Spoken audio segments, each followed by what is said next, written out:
think about who gets to decide what a museum is allowed to tell you. Right now, the government is reviewing our national museums for ideas it calls diversive. Whatever your politics, that should make you a little uneasy.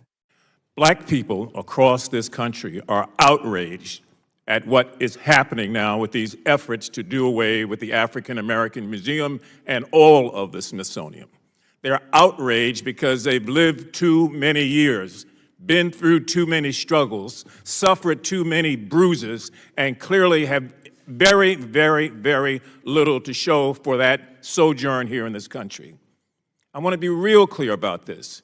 If you erase it, we will replace it. It's that damn simple.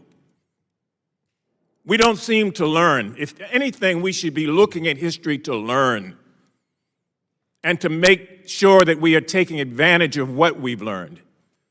You know, it was Abraham Lincoln in 1848 who addressed his countrymen in Edwardsville, Illinois, and he said, and I quote, "When you have succeeded in dehumanizing the Negro, when you have put him down and made it but for him to be, but as the beast of the field, when you have extinguished his soul in this world and placed him where the ray of hope is blown out, as in the darkness of the damned, are you quite sure," he asked, "that the demon you have roused will not one day turn and rend you?"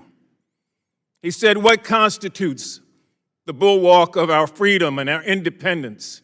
It is not," said Lincoln, "our crown and battlements. It is not our armies and our navies. It is not our bristling seacoast. For all those things are not our reliance against tyranny, because they can all be turned against us without having made us weaker for the struggle. Our reliance," he said, "as Americans, is in the love of liberty which God has planted deep within all of us, regardless of how we look and where we come from." He said, "Our reliance is in the spirit of freedom, which prides itself as the heritage of all men in all lands everywhere." And then he admonished, "Destroy that spirit, and you would have planted the seeds of despotism at your own doorstep. Ignore," he said, "the chains of human bondage, and you prepare one day for your own limbs to wear them. Accustom," he said, "to trample on the rights of other people, and you would have lost the creative genius of your own American independence, and as such, would become the fit subjects of the first cunning tyrant who rises among you." Sound familiar? History taught us and still teaches us that we can't keep making the same mistakes. So I know this is a big discussion about a lot of aspects about the museum.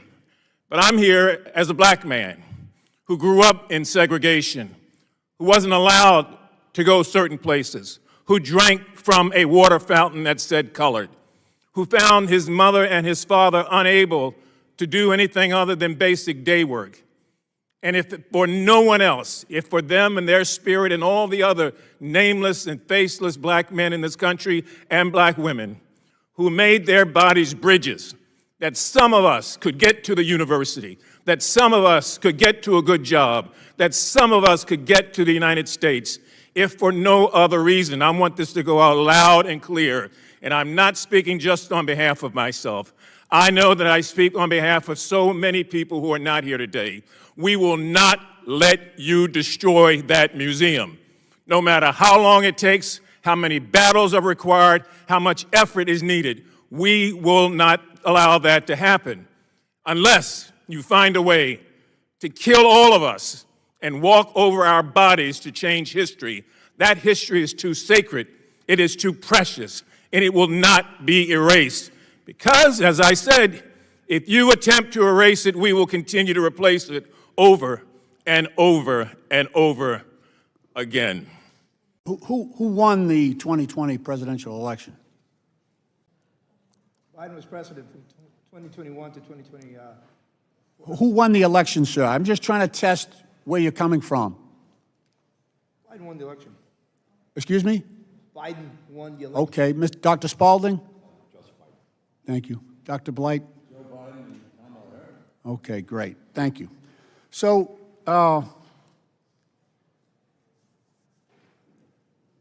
you're all keenly interested in preserving American history. I heard from all of you that you care about the facts, the evidence, the narrative.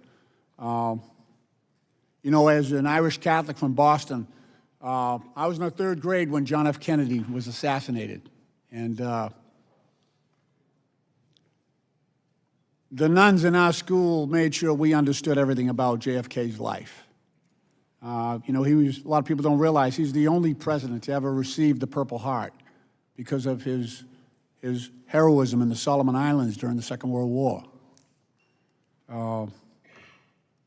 And importantly, he and Jacqueline Kennedy were the principal founders of the Kennedy Center for the Performing Arts.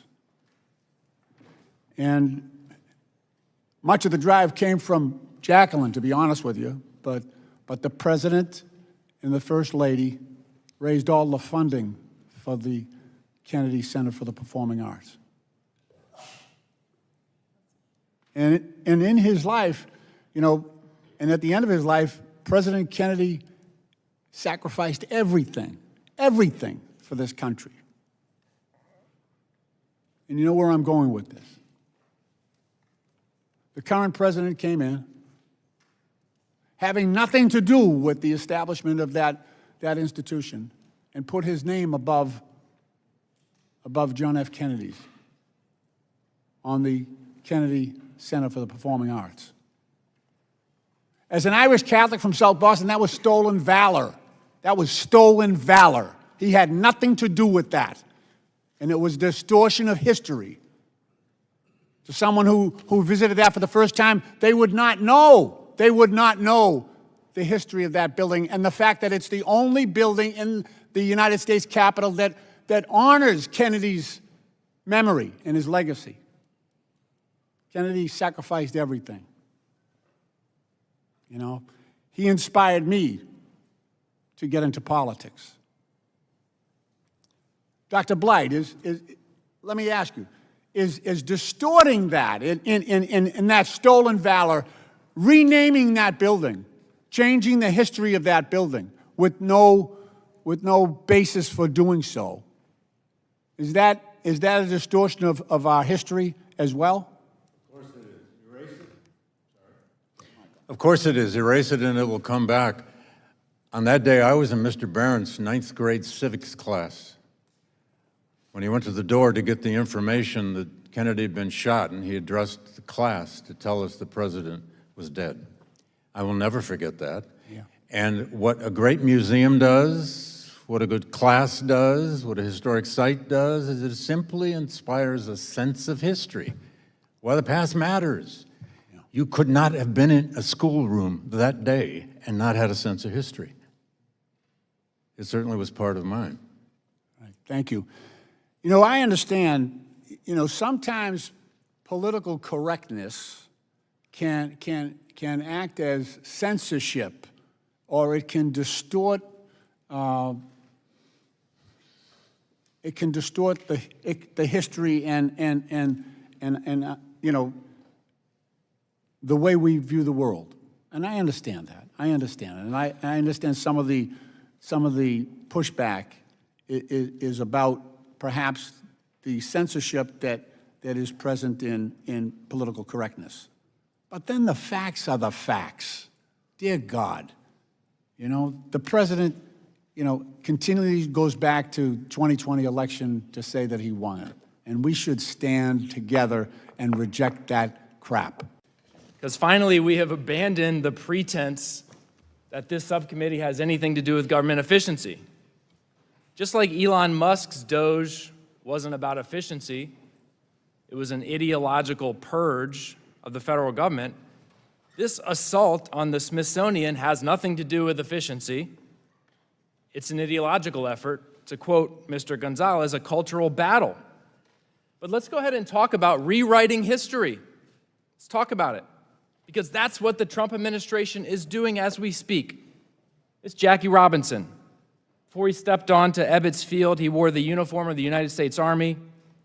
He broke Major League Baseball's color barrier in 1947. He didn't just transform a sport, he challenged one of the last great institutions of legalized segregation in America. He helped move our country closer to the promise that talent and character matter more than the color of your skin. I guess for President Trump's Department of Defense, he was part of the DEI problem we've heard about today, because he got erased, removed from the website, canceled, restored only after public outcry. The Tuskegee Airmen flew more than 15,000 combat missions during World War II, escorting American bombers over Europe. They didn't just help defeat Nazi Germany, they helped to dismantle segregation in the U.S. Armed Forces. Somehow, they're also part of the DEI problem we've heard about today because they were erased.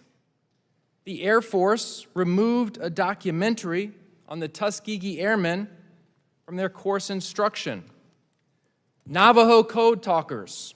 Young Navajo Marines developed an unbreakable battlefield code that Japanese forces couldn't crack. It helped American forces win some of the toughest battles in the Pacific, saved countless American lives. Also, apparently, part of the DEI problem, because they got erased. Now the Trump administration and my Republican colleagues are focusing their anti-DEI erasure efforts on the Smithsonian.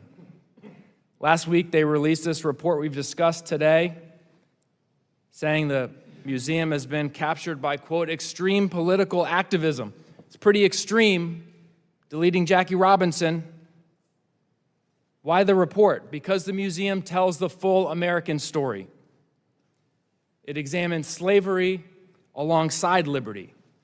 It discusses immigration alongside citizenship. It recognizes the struggle for civil rights alongside our founding ideals, and yes, the flaws of our founders. But according to this administration, that's not patriotic. They erased Jackie Robinson. They erased the Tuskegee Airmen. They erased the Navajo code talkers. And now they want to take their big orange eraser to a proud American institution, the Smithsonian. We should reject this effort to erase our history because in America, the truth has always been our strength. It's not a weakness, Mr. Gonzalez and Dr. Spalding. Dr. Blight, can you tell us the damage that is done when history, Jackie Robinson, Navajo code talkers, Tuskegee Airmen, is erased from websites, from course instructions? How does that hurt America? Well, if you want inspiration from history, you can't start any better than this. Delete Jackie Robinson and he'll come back. His name was Hank Aaron. His name was Frank Robinson. His name was Bob Gibson, and I could name 1,000 more. Good luck trying to delete anything that people really care about in our history. They're going to find out about it. And the fact that you can even delete it is something they can take because they have some faith in institutions like the Smithsonian, which they love and want to go to. We'll bring that story to them. What's lost is curiosity, understanding. You know, our job as historians is to understand the dead. Sorry, you become relevant when you're dead.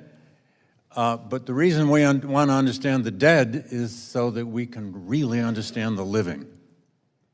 And to delete the dead because somehow they don't fit a category that we like in the present is to soil the present. Thank you, Mr. Chair. So we're here for a hearing entitled Rewriting American History, Examining the Smithsonian's Efforts to Reshape the Past. And this was in response to a Domestic Policy Council report. The Domestic Policy Council is a part of the White House.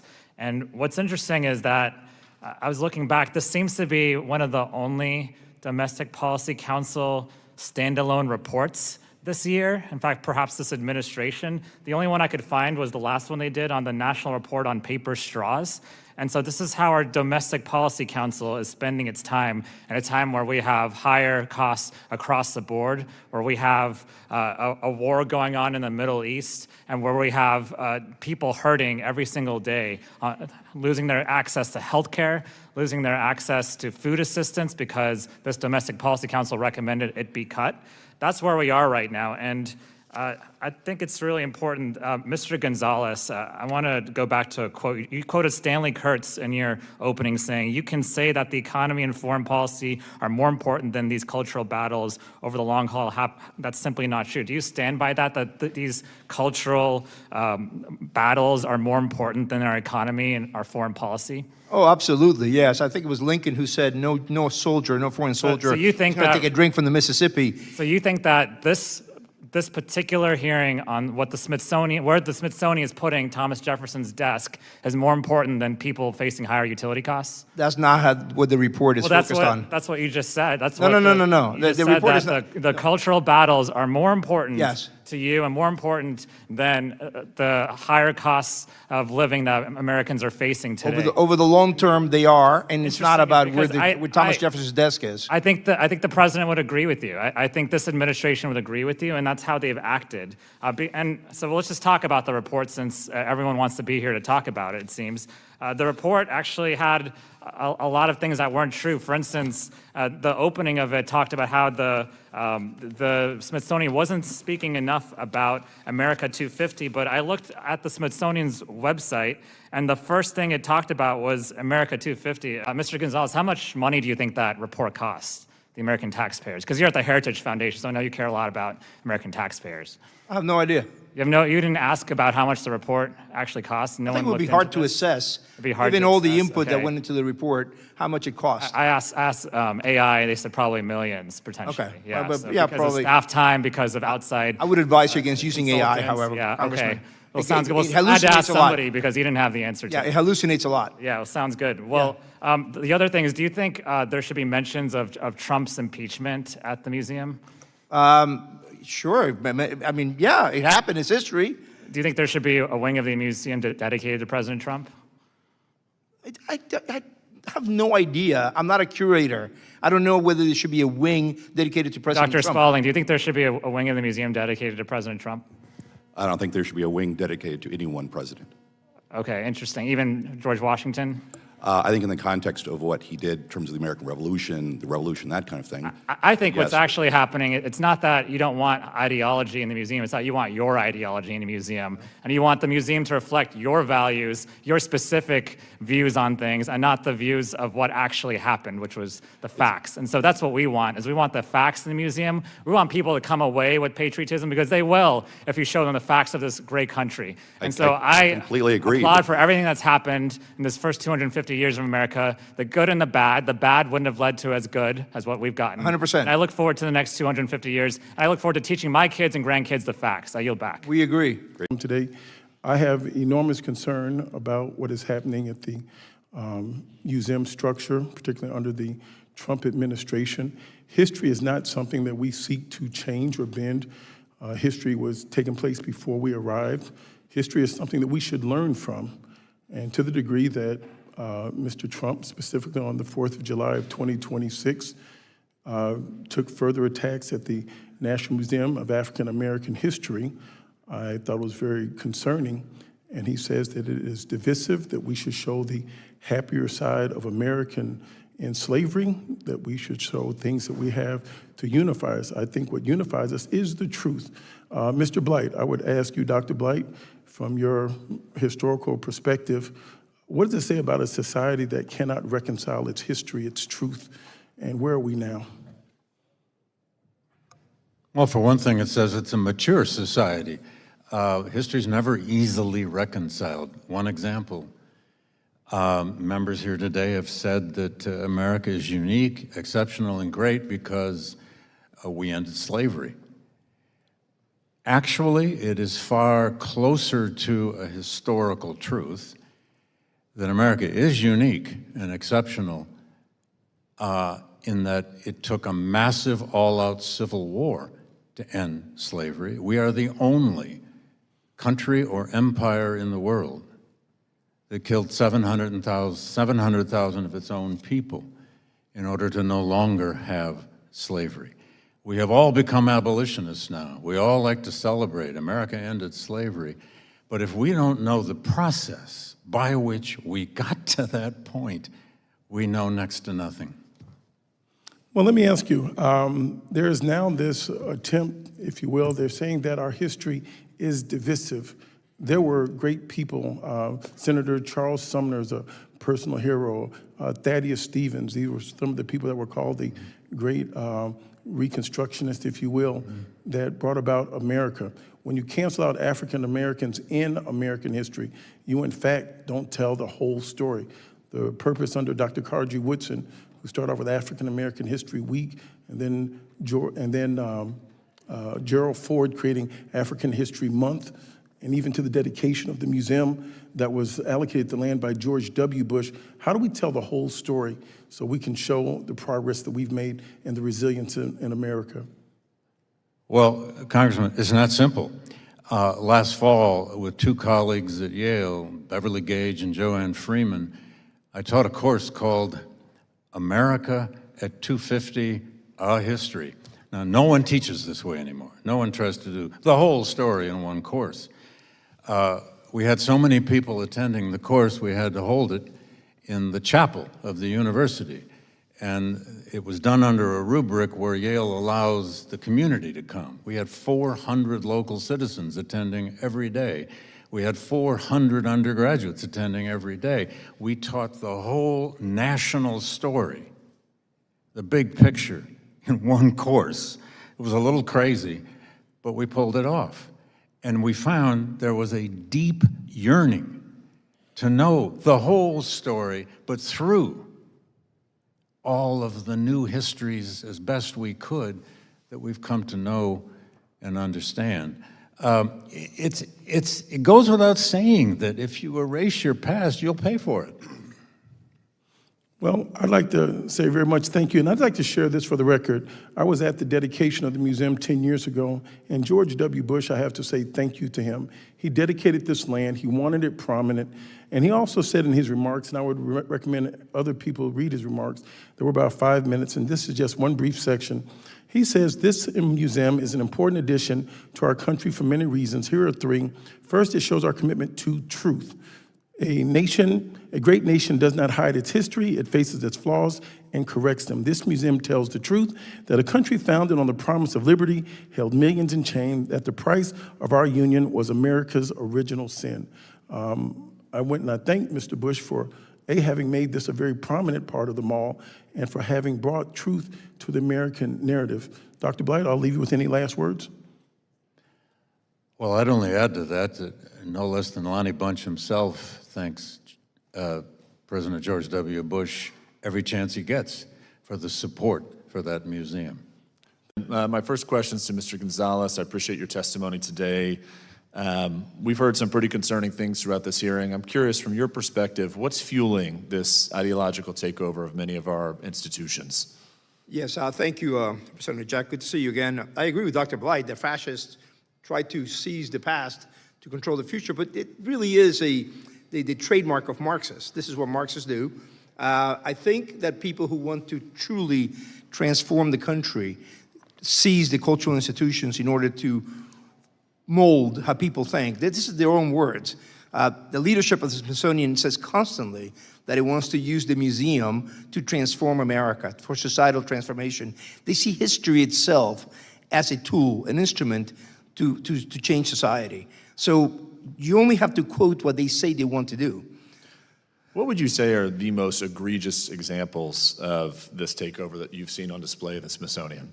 Well, I think we have gone through many of them here. Let me correct the record, because it was said earlier that the mass toolkit was not produced by the Smithsonian. On page 64, it says that it was co-authored by half a dozen current and former Smithsonian employees.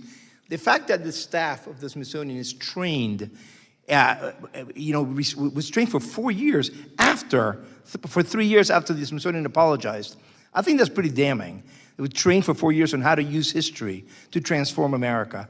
I think the fact that for example, on the Franklin exhibit, they pondered whether he had ever done experiments, electroshock on indentured servants or slaves, without producing any evidence whatsoever.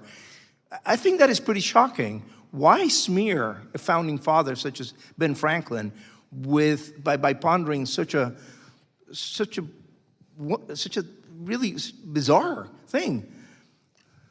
Gonzalez, in the remaining time that we have, I'm just curious, what do we do going forward? How do we resolve this? How do we fix this? Because it's clearly a problem. It's dividing our country. What's the path forward? I'm saddened to say that you do need to clean out House at the Smithsonian. You have to replace the leadership. I don't think the 603 review process is going to fix anything. I don't think trying to reform with the present leadership is going to do anything. They're committed to the things they want to do. We only have to listen to what they say and look at the evidence of what they have produced. I think you need to work with the Board of Regents to effect this change. Thank you. Mr. Gonzalez talked about, quote, the erasure of American culture. I feel, especially listening to all the wonderful people today, that nothing could be further from the truth, because it's all an effort to tell all of American stories. Dr. Spalding said, tell the American national story. I mean, yes. I love America, Director Hartig loves America, Dr. Blight, Lonnie Bunch, but we don't pretend that we were perfect. It says, that we form towards a more perfect union. Dr. Blight, you talked, the most memorable phrase today was sanctioned ignorance. What would Dr. Hartig's museum look like if we suppressed everything that makes us uncomfortable? Well, it would be a nice, pleasing stroll through a museum and not much to talk about afterwards at lunch. It is. Frederick Douglass once said, America is its contradictions, all made up of its contradictions. And as a former slave, he understood that. The purpose of exhibiting history, of representing history, is not just to show the good and the bad. That's, of course, true, and everyone here has said it. But it's to stimulate our curiosity, to ask a question that we haven't asked before, to confront us with evidence we haven't seen before, a story we never knew. That's what a museum should do. That's what people will then talk about as they leave. If all they learn is a patriotic story, then frankly, professionally, curators and historians have not done their jobs. We do not serve the state. We serve the practice of the creation and dissemination of knowledge. Let's break down a House Oversight hearing about the Smithsonian, the sprawling network of national museums that most of us grew up visiting. The hearing was titled Rewriting American History, and underneath the shouting were two competing charges. One side argued the Smithsonian had drifted into activist, one-sided history that needs correcting. The other argued this whole effort is a political campaign to erase parts of the American story, especially the hard parts. Two very different claims about the same institution. Here's the frame. Republicans on the subcommittee, backed by witnesses from conservative institutions, said the museums had adopted a slanted, ideological view of the past.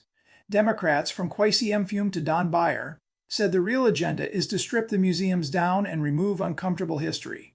A fair check keeps those two questions separate, because you can believe a museum went too far in one place and still worry about political pressure on it in another. So set the two lenses side by side. The balance lens asks whether the Smithsonian presented history fairly or tipped into advocacy. The independence lens asks who gets to decide what a national museum says and whether that decision is being made on the merits or by political muscle.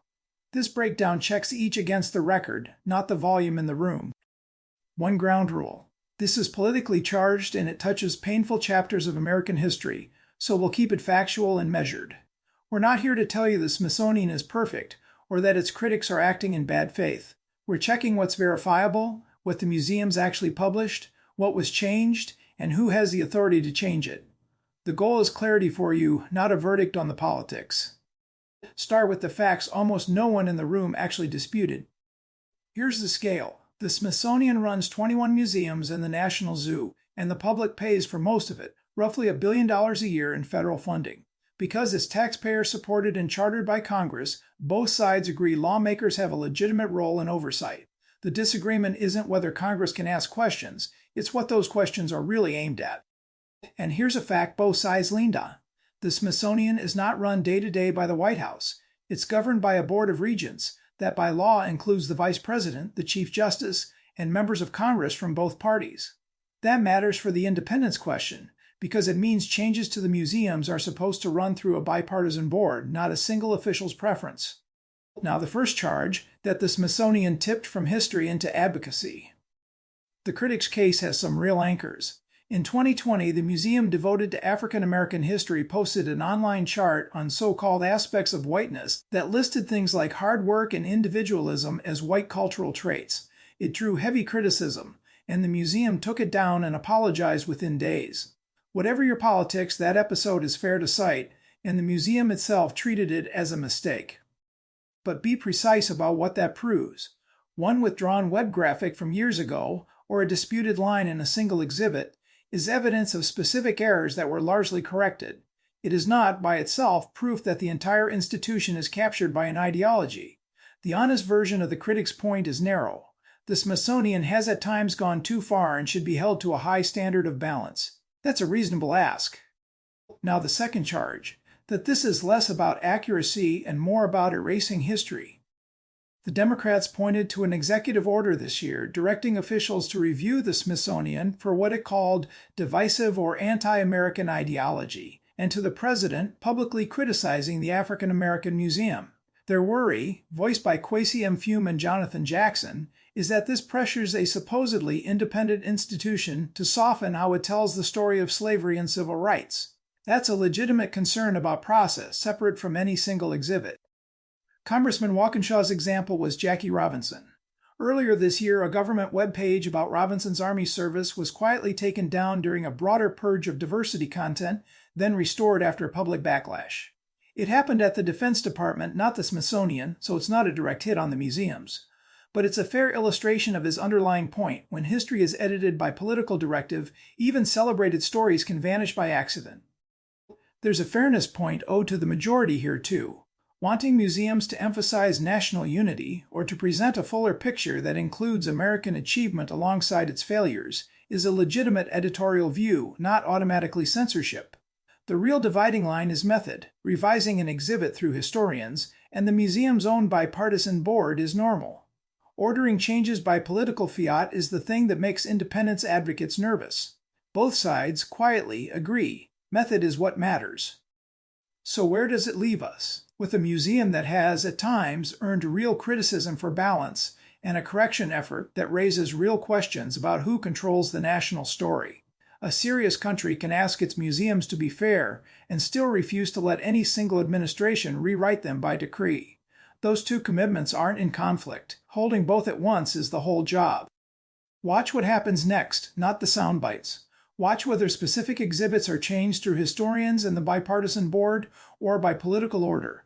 Watch whether the hard chapters of American history stay on the walls. That's where this is actually decided, in the quiet edits, not the loud hearing. That is our breakdown. Stay with us.